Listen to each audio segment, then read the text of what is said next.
Estamos cercados por imagens nas telas, nos livros, nas paredes dos museus. Muitas são pinturas de mestres, familiares, mas muitas vezes ignoradas. Reconhecemos seus nomes, mas será que realmente vemos suas obras? Pense nos pintores acadêmicos do Brasil. A arte deles moldou nossa identidade nacional, pintou nossa história e capturou nossas paisagens. No entanto, muitas vezes olhamos rapidamente e seguimos em frente, perdendo um significado mais profundo. Isso é uma espécie de analfabetismo visual, como ouvir palavras, mas perder a mensagem. Pinturas de Victor Meirelles ou Pedro Américo não são apenas fotos. São narrativas em camadas, cheias de intenção. Cada pincelada, cor e postura conta uma história, muitas vezes escondida sob a superfície. Simplesmente olhar é aceitar uma versão superficial da realidade. O verdadeiro engajamento significa passar de uma visualização passiva para uma interpretação ativa. Devemos perguntar: por que essa cena? Quem a encomendou? Que mensagem ela transmitia?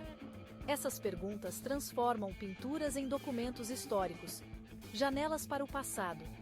Elas revelam os valores e conflitos de sua época.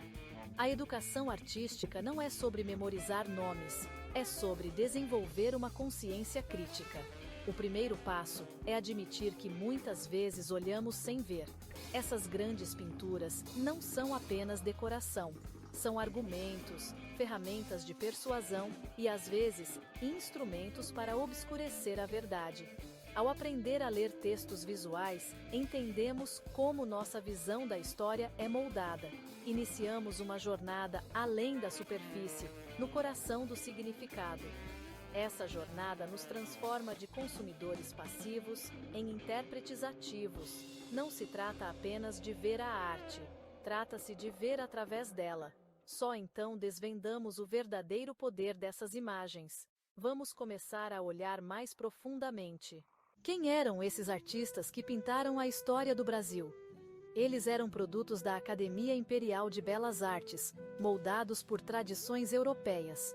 Victor Meirelles e Pedro Américo se tornaram os gigantes da época.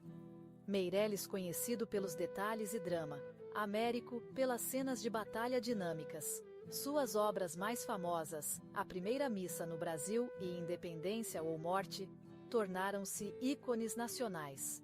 Ambos estudaram na Europa, retornando ao Brasil para criar imagens que serviam à visão do Império. A arte deles era um dever cívico, não uma expressão pessoal. Ao lado deles, figuras como Porto Alegre, Almeida Júnior, Amoedo e Bernardelli expandiram a tradição. Almeida Júnior mudou o foco para a vida rural, insinuando o realismo. Amoedo e Bernardelli fizeram a ponte entre a arte acadêmica e novos movimentos, ensinando a próxima geração.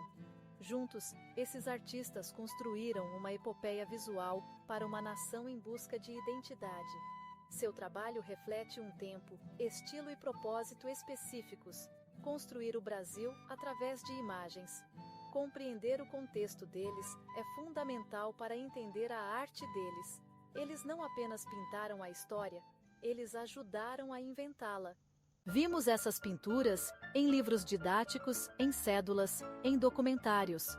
Imagens como Independência ou Morte de Américo estão gravadas em nossa memória. Mas será que questionamos sua construção? Ou apenas as aceitamos como fato? Muitas vezes, somos consumidores passivos, perdendo o subtexto e a intenção. Nossa educação trata a arte como pano de fundo, não como fonte primária. Raramente somos ensinados a analisar imagens, como fazemos com textos. Isso nos deixa com uma compreensão superficial, não apenas da arte, mas da própria história.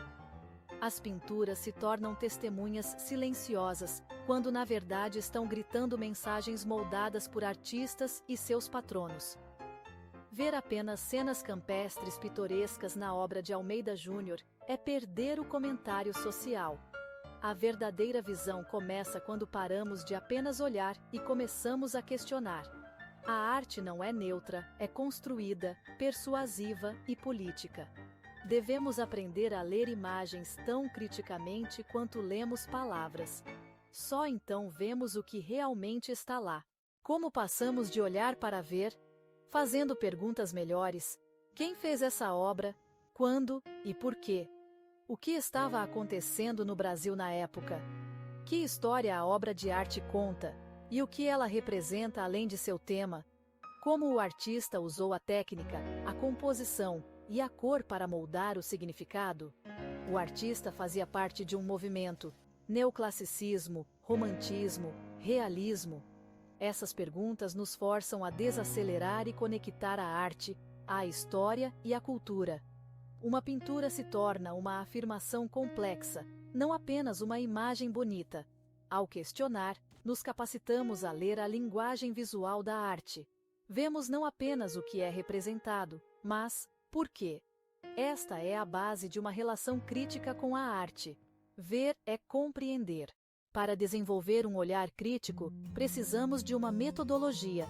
Terezinha Franz e Ana May Barbosa oferecem estruturas para uma educação artística mais profunda. Franz insiste que a educação artística deve ir além do eu gosto, para uma compreensão real. Ela nos incentiva a analisar, interpretar e contextualizar a arte. Barbosa vê a educação artística como desenvolvimento cognitivo, aprender a pensar visualmente. Em um mundo cheio de imagens, a alfabetização visual é essencial. Devemos entender como as imagens persuadem, vendem e moldam a identidade. A arte é conhecimento, com sua própria linguagem e história. Devemos perguntar: a história de quem é contada? A de quem é deixada de fora? Essa abordagem conecta a arte à sociedade, à política e à filosofia. O objetivo não é formar mais artistas, mas cidadãos mais visualmente alfabetizados. Compreender a arte significa compreender a nós mesmos e ao nosso mundo.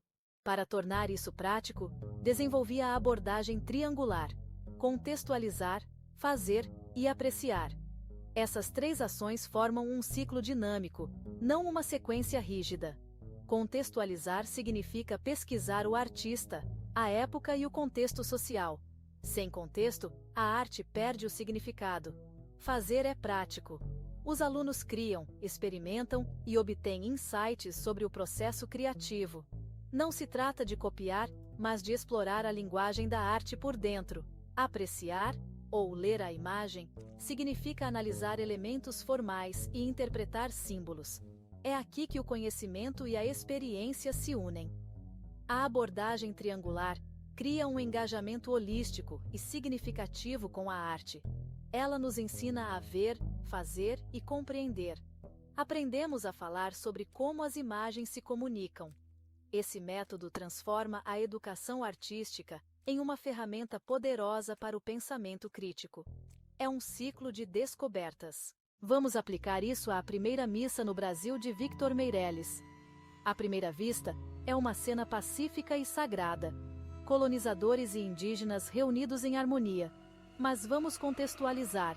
Pintada na década de 1860, encomendada por uma monarquia católica em busca de unidade nacional.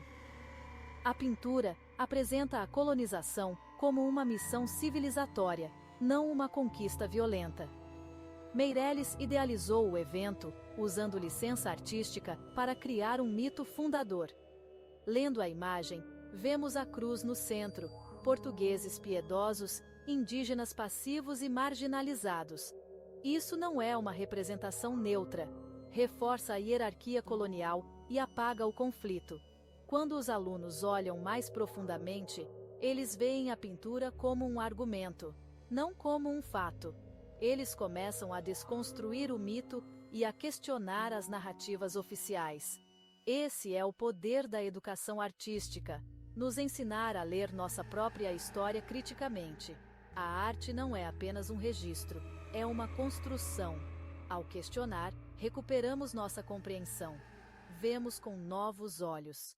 Apesar de seu poder, a educação artística é subvalorizada vista como luxo, não como necessidade. Isso é um erro. A arte não é apenas decoração, é cognitiva, crítica e cívica.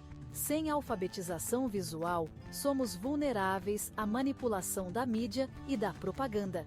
A arte estimula a criatividade, a resolução de problemas e a empatia, habilidades essenciais para o século XXI.